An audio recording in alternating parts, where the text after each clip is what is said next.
Seems like the same concept of the other box fed shotguns, but just noticing a little bit of difference here. Of course, with that gas pressure regulator system in it.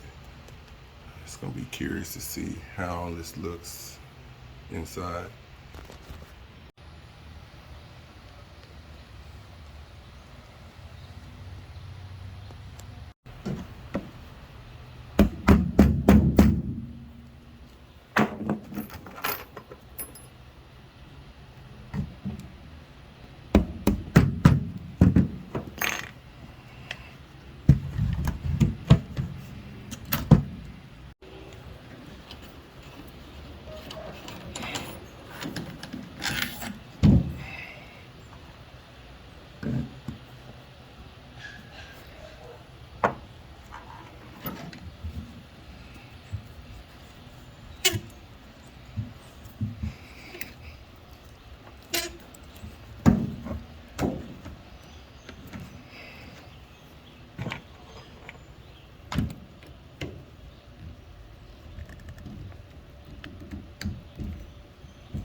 Alright, that's it. Alright, CC. Thank you here.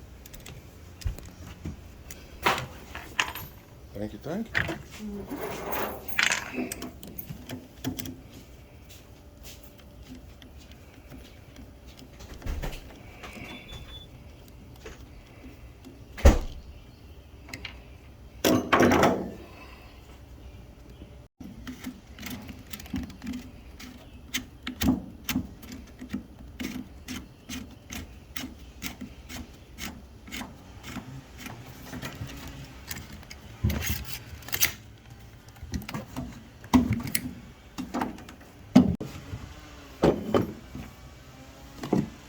Alright, so now we have everything broke down.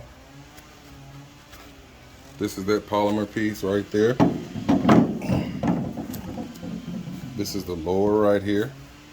While I got it down, let me check that lower.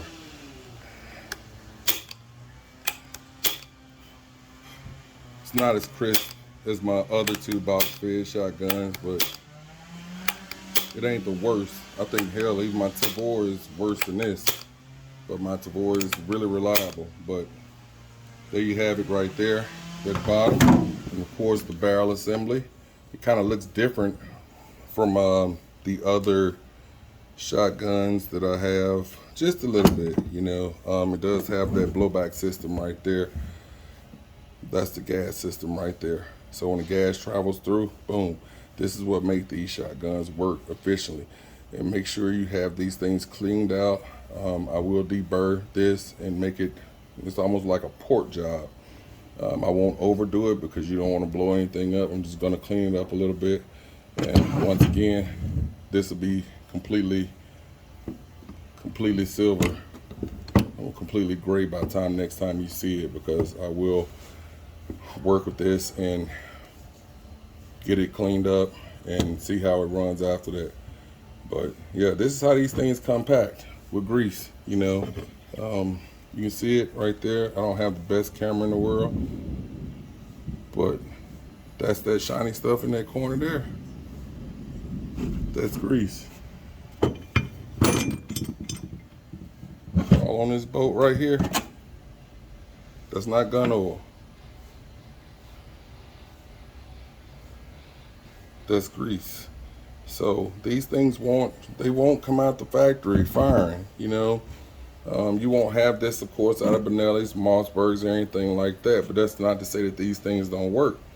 They don't have the fine tuning that the some of these other companies have, you know. Even at that too, Beretta ain't even an American company, so, you know.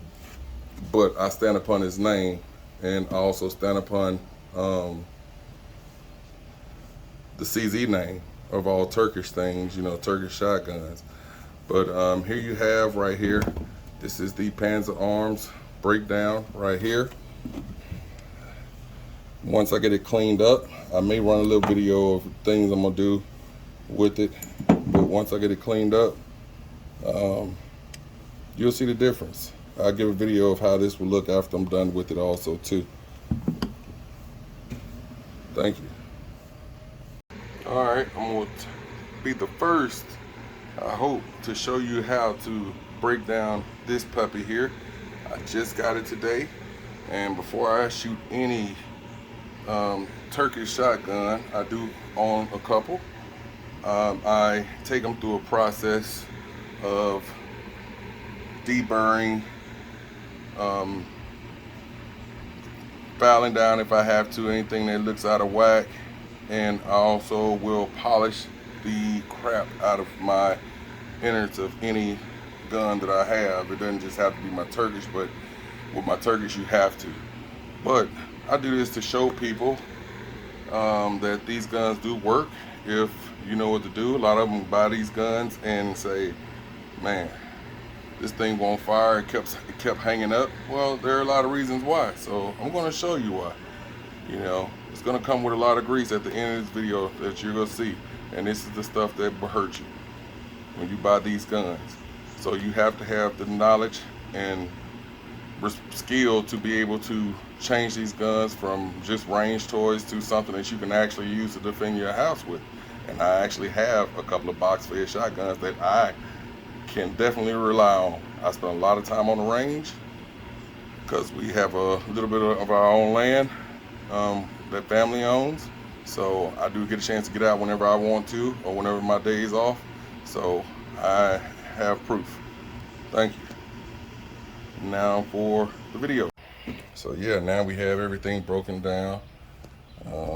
I did use the manual a little bit to help me out once I got to a couple of finer points, but it's pretty much the basic same principle for a lot of these guns. I can actually show you how to pull that bolt out right there, and so you can actually move all this stuff here. So that's it right there, you know. Inspecting the barrel, you know, it's a big thing too. Making sure everything looks good, because like I said, I did rack it 500 times, so a lot of these edges right here I'm gonna deburr these edges right here. You know, just a very simple process, you know, just to make things run smoother. And once I do that, you'll see that a lot of these guns will work and can be home protection shotguns. Back to it, the upper is metal. It does feel good, feels solid, but it's just only the upper. I still wish they would have given me something else,